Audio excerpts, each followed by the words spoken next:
যেতিয়া নিজৰ ভাল লগা কামবোৰ কৰা হয় তেতিয়া ভাগৰ আৰু কষ্টবোৰ অনুভৱেই নহয়। এইটো আছিলে মোৰ অন্যতম এটি ভাল লগা অৰ্ডাৰ।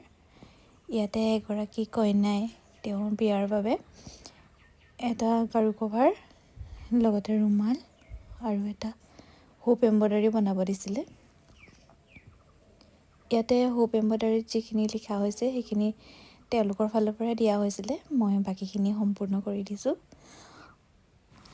লগতে কইনাগৰাকীয়ে মোক এটি সুবিধা কৰি দিছিলে, তেখেতে কামখিনি মোক নিজৰ পচন্দ অনুযায়ী কৰিবৰ কাৰণে দিছিলে আৰু যেতিয়া নিজৰ পচন্দত কামবোৰ কৰিবলৈ পোৱা যায় তেতিয়া নিজাববীয়াকৈ কিছুমান ডিজাইন এড কৰিবলৈ সুবিধা পোৱা যায়।